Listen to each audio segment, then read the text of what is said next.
Welcome back to the deep dive. So today we're wrestling with a question that I think sits right at the foundation of what it means to be human. If we don't choose to be born, if life is something that just sort of happens to us, does that make our own existence an imposition? It's maybe the deepest question of all. It really is. We're going deep into the idea of choice, specifically the ultimate choice related to the cessation of life. And we are tackling this huge, huge topic based entirely on a single piece of research. It's a 2016 article from the International Journal of Religion and Spirituality and Society. And the title is a mouthful. It is. It's called Carbon-Based Brain, Consciousness, Christianity, and the Choices Related to the Cessation of Life. Wow. Okay, so that title alone tells you we're crossing, what, metaphysics, theology, law, all of it. So what's our mission with this source? What are we trying to unpack? Well, the mission is to really get into its core argument, which is pretty radical. It argues that the right to exist can only be properly understood or even validated if you also have the right to exit. The right to exit. Exactly. The source suggests that without a genuine choice to leave, then life, and also, an impending death, they become traps. Like you're stuck in a room with no door. So your life isn't a choice anymore. It's, what, a mandatory sentence. That's the idea. A heavy one. That is a heavy concept. So how does the source even start to build that argument? Where do you begin? Well, it starts with consciousness itself. It makes this big leap from us just being, I think the term was insentient carbon-based matter. Right, just stuff. Just stuff. And it moves from that to us being sentient and intentional. And that jump is really the key to the whole argument about choice. So what drives that jump? It's self-awareness. The source argues that the second we become conscious, we are, uniquely aware of two things at once, being and non-being. We know we exist, but we also know we might not. Precisely. And that's what separates us from, say, a machine or an animal just running on instinct. A conscious self knows its existence is finite, and because of that, every single moment you continue to live is, in a way, a choice. So just waiting to die, even passively, is an active decision. It is, because your conscious mind is affirming, okay, I'll keep going, even if you're suffering. And that's where the philosophy really kicks in. To live is to keep choosing. And to choose to die is just choosing to stop the process of making choices. That feels very existentialist. Oh, it is. The source links this directly to what's called the facticity of freedom. Okay, jargon alert. Let's break that down a bit. What does that mean for us? It just means that, well, we're all born free, right? But that freedom is always bumping up against facts we didn't choose, our bodies when we were born, all of that. Our circumstance. Our circumstances, exactly. Yeah. But our freedom is shown in how we react to those facts.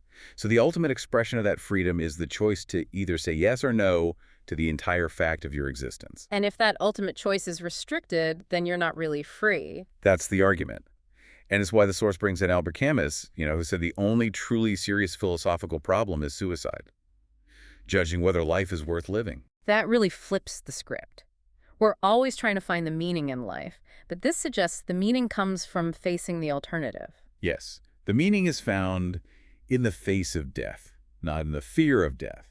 When you choose to live, knowing full well that non-being is an option, that choice to live suddenly has real moral weight. And this naturally brings us into the religious side of things, which the title mentions, the sacredness of choice. Right. So the source looks at the Christian paradigm. I have set before you life and death.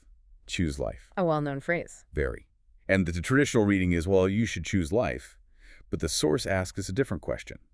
Is the really sacred part the outcome, or is it the choice itself, the free will to decide? So if the sanctity of life depends on the sanctity of choice, then taking away that choice actually, what, devalues life? That is the core tension. He uses Leo Tolstoy as an example. Yeah. He only really chose to live, to choose being over non-being, when his faith in God was strong. Faith gave him a reason. But the article says, what about the non-believer? For them, a profound lack of meaning or just overwhelming suffering could be an equally valid reason to choose to die. So the philosophy establishes choice as sacred, but that's a huge leap from a moral idea to a legal right. How do we get there? That's the crucial next step. The source is very clear in defining what a right is. It says a right is always an either choice. It has to have two sides. Like the right to speak also means you have the right to stay silent. Exactly. So following that logic, the right to live can't really be a complete right if it doesn't include its opposite, the right to die. The coin has to have two sides for the choice to be real. And our legal systems sort of acknowledge this already, don't they? They do, a bit awkwardly, through what's called passive euthanasia. Refusing a feeding tube, stopping chemo. In many places, it's perfectly legal. It's a passive way of choosing death. But the real firestorm starts when you move from passive refusal to active assistance. Yes. And that's where the source brings in the landmark Canadian case of Sue Rodriguez. She had ALS, a terrible neurodegenerative disease, and she fought for the right to get a physician's help to end her life. And she argued that forcing her to endure that kind of death violated her basic rights. Her rights to liberty, security, equality. But the courts said no. They struck down her request. Why?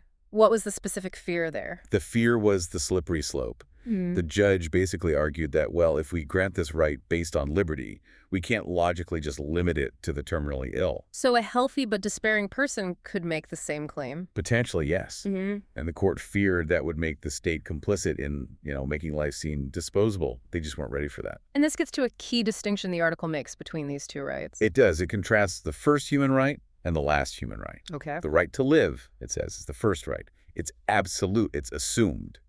You don't need a law that says you're allowed to be alive. Right. But the right to die, which it calls the last human right, that one must be based in legislation. It has to be written down. Why the difference? Why does one need a law and the other doesn't? Because when the choice to die involves assistance, it requires an action from someone else, a doctor, a service.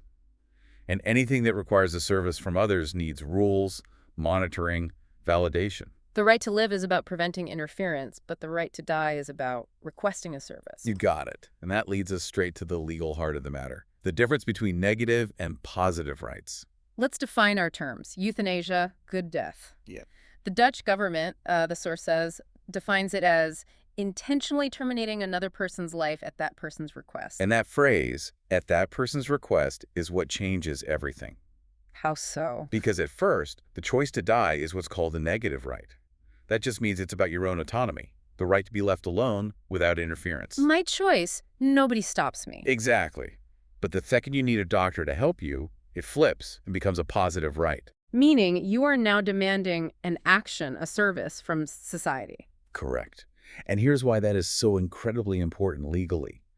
If assisted dying were treated only as a negative right, the whole system would collapse. Why? Because there'd be no oversight. The state would have no way to know if a death was truly requested or if it was just a homicide disguised as a suicide. You'd have no accountability, no way to verify consent. None at all. So by defining it as a positive right, you force the government to create laws, regulations, and a framework to monitor the requests, to protect the providers, and to prevent abuse. That legislation is the only real safeguard. And this brings us back to inclusivity. The source says the moral right to choose has to be for everyone, even if the legal service is restricted. Why is that so important? Because human rights have to be universal. If you create a special right to die that's only for the sick or the disabled, you're creating a dangerous ethical trap. You're implying their lives are somehow less valuable. You are.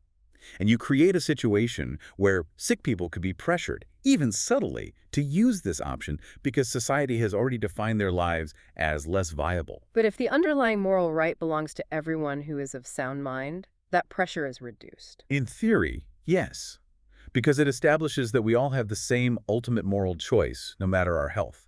It's about equality of choice. This moves us from the abstract world of rights to the very real world of suffering. And this is where the article makes what I thought was its most compelling argument. It links the right to die to the Geneva Conventions. It's a very provocative analogy, isn't it? The source reminds us that international law is crystal clear. Punishment can involve torture. We have decided as a global society that inflicting prolonged suffering is inhumane. Even on convicted criminals. Even on criminals. And yet, the source argues we allow our own citizens who are terminally ill to be, in its words, tortured with sickness before they die, with no legal way out. So if a painful, degenerative death is a form of torture, then the right to a dignified exit stops being just an option. It becomes a moral imperative. If we have an obligation to prevent torture in a prison, the source asks, don't we have the same obligation to prevent it in a hospital bed for an innocent person? That presents society with a very clear dilemma then, a fundamental choice in public policy. It does. It says society has two main obligations, and they're connected. Either, one, it must fully provide for the sick and the dying. We're talking universal, high-quality healthcare, world-class palliative care, everything needed to make life dignified to the very end. Or if it can't or won't provide that guarantee. Then it has an obligation to provide the legal services that allow people to choose a dignified death.